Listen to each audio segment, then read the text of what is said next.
Hey everyone, welcome back to another episode of Living and Loving with yours truly, Monique McCall, country music artist, singer, songwriter. I'm coming to you from the home of the NCAA today and the Indy 500. Absolutely scorching hot out here, and I know it's a scorcher where my guest is today, and I have somebody really special with me today, the President and Chief Revenue Officer of Hearst Auto, a division of the Hearst Media Empire. You'll recognize a few of these names, home of the famous publications such as Elle, Cosmopolitan, Woman's Day, Road and Track, Town and Country, and so many more. He is the father of two beautiful boys and proud husband of his beautiful wife, Barbara, who we're going to discuss, who just came back from having a double lung transplant. So I know that has had to be really, really tough on you and your family. And I know you're still out, you're living and loving from the beautiful state of New Jersey, a Jersey boy. Please welcome Nick Matarazzo. Thanks so much for joining me today. Thanks, Monique. Happy to be here. I'm so glad that you were willing to join me because I know you have such a fantastic story. And you have been in the media world for nearly or about 4 decades? Pretty much. Started in finance at CBS and wiggled my way into the magazine group there. And we did a leveraged buyout.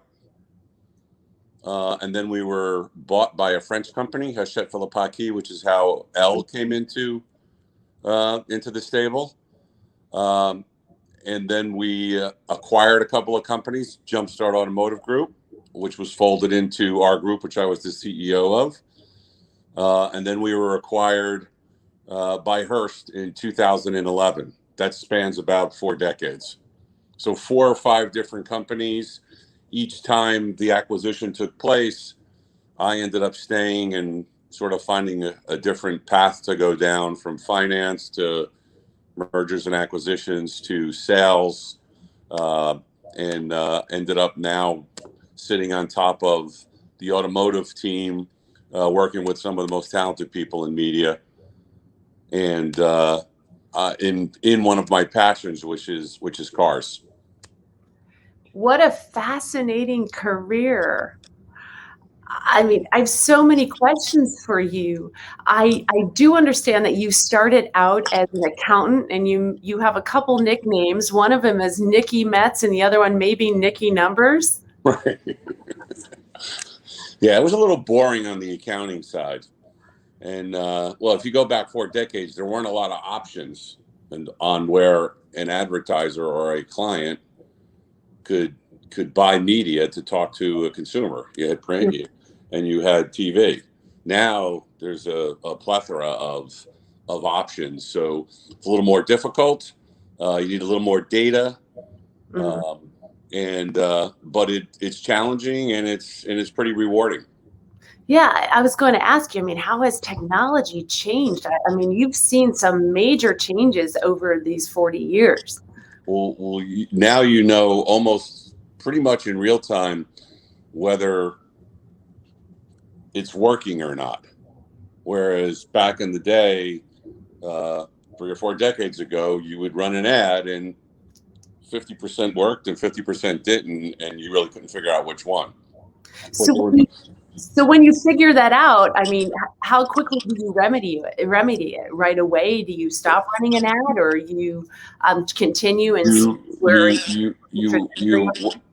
you end up optimizing an ad to reach the right person at the right time digitally. Print is still valuable. It just has contracted. It's still part of. There's no one size fits all, so it's all about media mix and deliver. I mean, at the end of the day, the consumer, if you put the consumer first, you want to deliver content, the experience, the inspiration, the entertainment, where they want it, when they want it, and pretty much how they want it. So you need to go across media platforms to satisfy, could be the same person at times, just in different mindsets, or could be a whole different group. Now, are there percentages that balance that out? It depends on which client we're talking to. Mhm. If we're talking to Honda, it's a very, very mass approach to the business. If you're talking to Mercedes, it's a very luxury approach. Mhm. So, Elle and Town and Country and those would come into play, whereas Honda would be much more audience driven, much more broad based. They sell, 400,000 or 500,000 units of the Honda Accord. It's been ranked one of the 10 best Car and Driver 10 best cars for the last 35 years, I believe. So between awards and accolades and content syndication, and it's not just about advertising. In the end, when you peel away everything, Monique, you're either solving the problem or the challenge put in front of you from your client, and if you do that, they will invite you back. Now that is kind of one of my pet peeves. I always say this to my children. I'm like, can we please focus on a solution, not the problem? Right. Is that kind of the mantra of what you do? Well, so that's the mantra to the client and to their agency. But solve the problem, and they'll continue to call you back in. But when we have a problem internally, the mantra is, don't show up in my office with the problem unless you have a solution. And we may not agree on that solution, but at least think it through. I love that. And I think that works across the board, even in life, at home. I mean, 100%. I really teach this to my children. I'm like, really, come to me. If you have a problem, come to me with a solution. Right. 100%. And, you're being in finance and then switching over to sales, where other than psychological being one of the things, the psychology of winning, right? That goes back to the sports analogy. But having a team that surrounds you, there's no real Michael Jordans in media when you're out trying to sell your audience or solve the problem. There's so many people that allow you to be successful.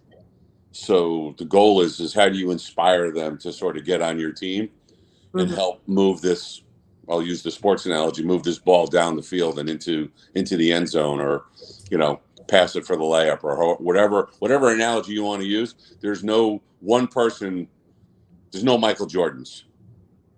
I'm as good as the people that surround me. You all have to work together hand in hand. 100%, 100%. Well, I still think you're a superstar. And from what I appreciate understand, that. you are a big superstar in what you do. So tell me about, the most exciting ad campaign that you've worked on. Oh, wow.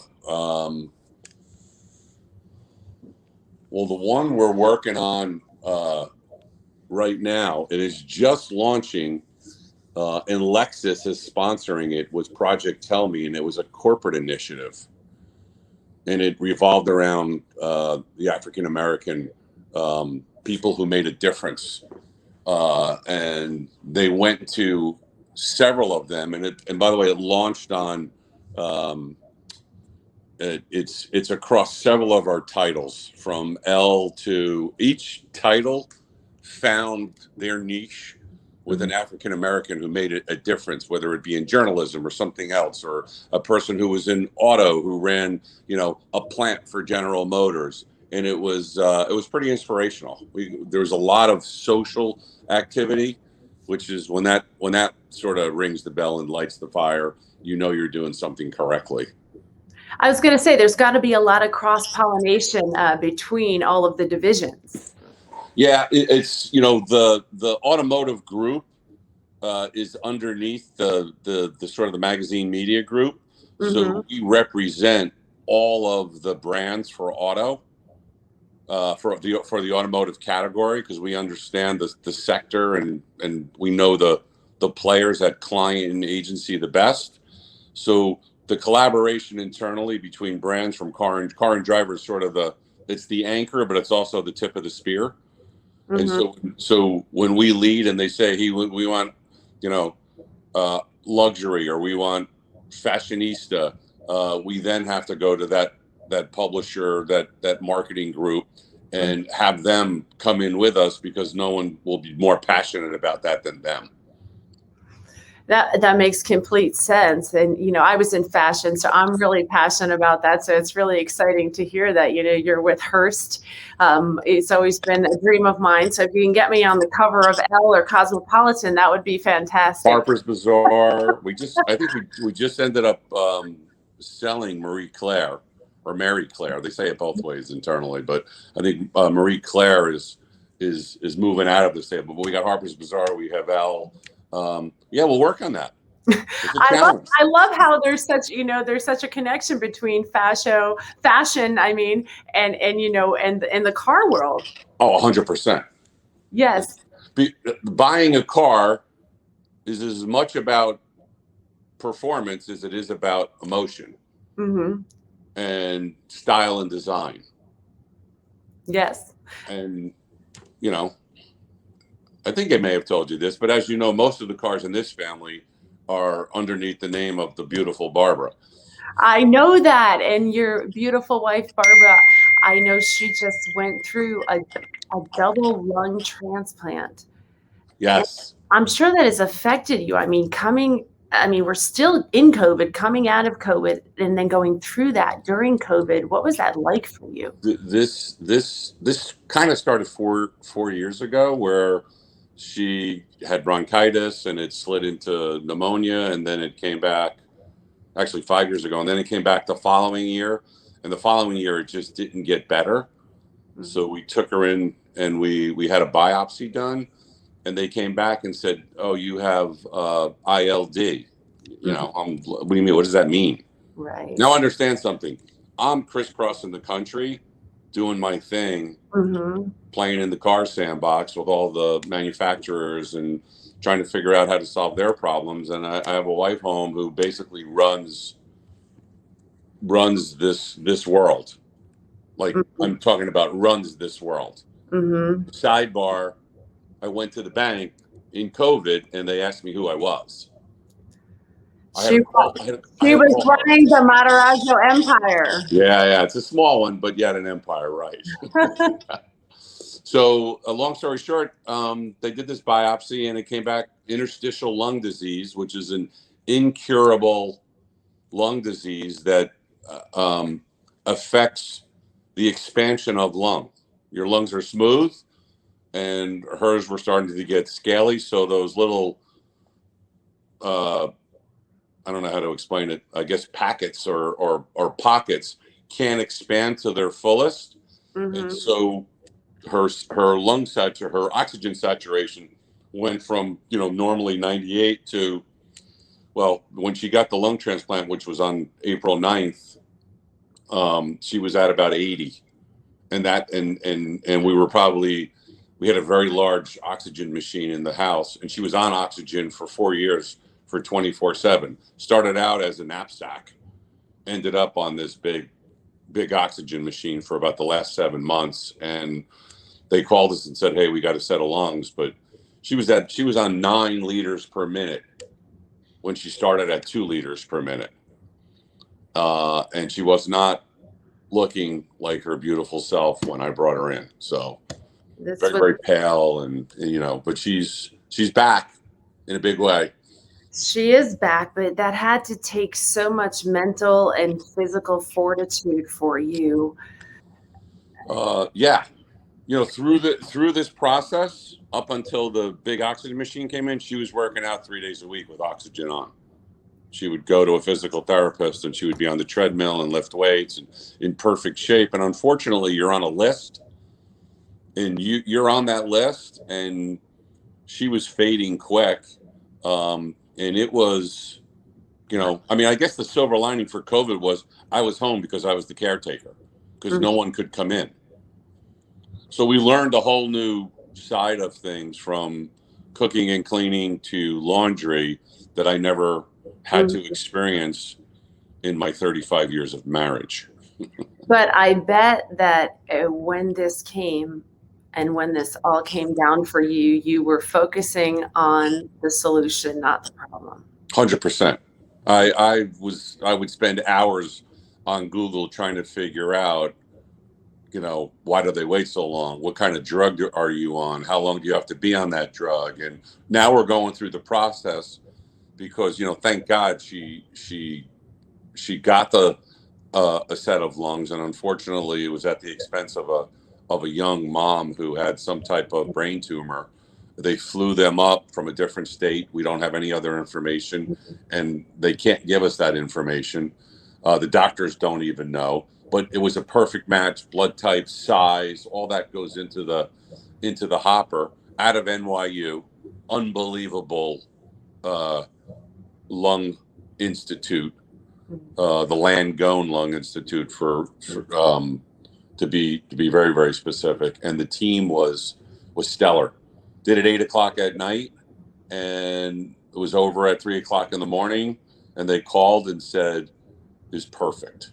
Now it's game time, because the next 4 to 6 months are a roller coaster, because now you have to figure out the correct medication, and I call it the cocktail, but what pill goes with what pill to avoid rejection and to avoid infection, and not to make you nauseous or be able to live your life in a and feel good.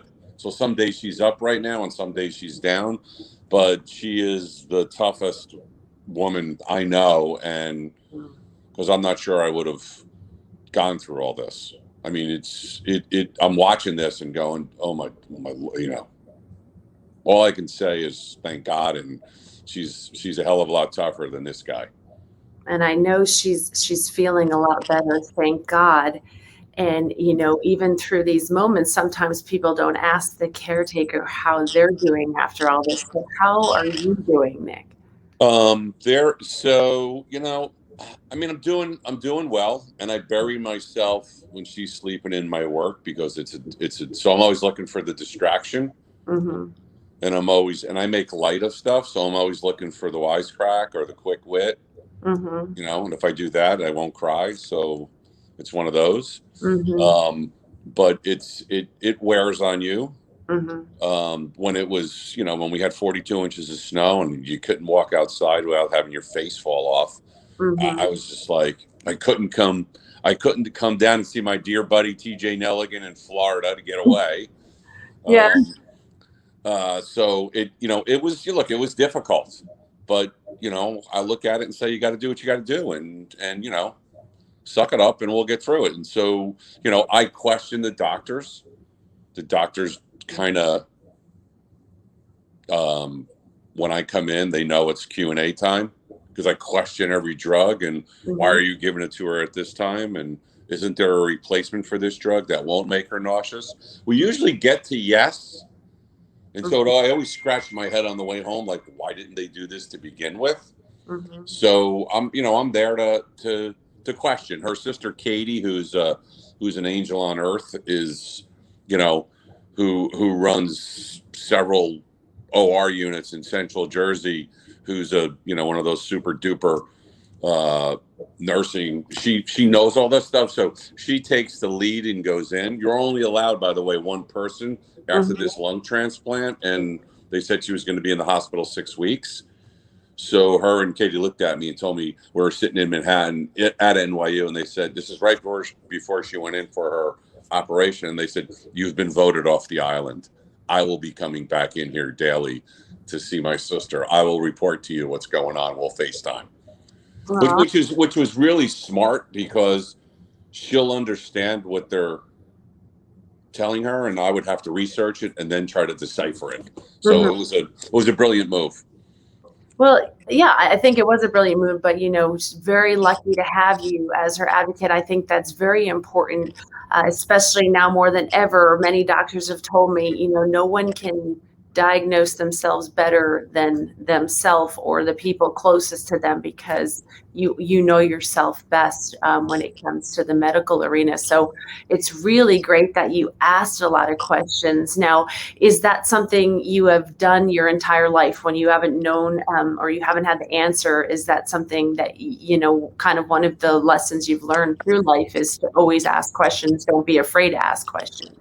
Right. So I've tried to instill in my kids, there's no silly question, especially when you're at work and you're starting something new. So I ask 1,000 questions of my team because I'm trying to get out what is the real challenge here? What do we have to solve for? And I've told my staff, the best salespeople talk less and listen more. Most of the clients will actually, they want you to know what they do. They want you to understand how valuable they are in their org and what they're responsible for. And they will tell you almost to the letter, you want me to buy you? Here's what you need to sell me. Here's what I need from you. If you deliver that back to them, the sale's over. So stop talking, ask a few questions, probe and listen. Know as much as you possibly can before you go into their office, so they don't think they're just teaching you the business and wasting their time. Because at the end of the day, you're there to solve their problem. And then whatever you have, you need to tell them whatever that is, whatever solution you have, whatever service you can provide them, whatever audience you have, you better tell it to them with conviction and not even quiver. You need to lay it out. And absolutely. You know, I've said this before on Living and Loving, but I always love to reiterate. But you know, we have 2 ears and 1 mouth for a reason. Right. And I'll tell you a funny story because I know you're going to get a kick out of this one because I know you're a proud grandpa. You have a beautiful new little boy as part of your family. So congratulations. There is another Nick Matarazzo in the world. There is, and the world needs more Nick Matarazzo because you're such a dear soul and a fine gentleman in all that you're doing with your family, your wife, and even in the media world. So I wanted to share a quick funny story with you because I think you'll get a kick out of this. But my little daughter, Eve, I said to her the other day because she wasn't listening, I said, Eve, you need to listen a little better. I said, you know, we have 2 ears and 1 mouth for a reason. And you know That's what perfect. she said to me, Nick? You know what she said to me? She said, I wish I had 3 mouths. That's beautiful. But you know what? I'm going to use that. I might use that in my next meeting. 2 ears and 1 mouth. 100%. For a reason, because it certainly is all about, you know, solving problems. Don't focus on the problem, focus on the solution. So I appreciate you sharing all these lessons. I know you've got to get back to work. You've got to get back to, you know, making some beautiful publications and media. But before I let you go, I always ask all of my guests one question. As a country music singer, songwriter, I always like to know, what is the one song that speaks to your heart and sums up the essence of your being? Oh, my.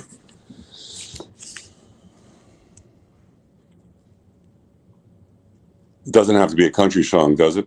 It can be whatever comes. Okay. Well, Jersey, I'm going My Way with Frank Sinatra. You can't go my way. You are the third one in all the Jersey boys that have been on. Who did Rick Cerrone say that? Did my favorite Yankee?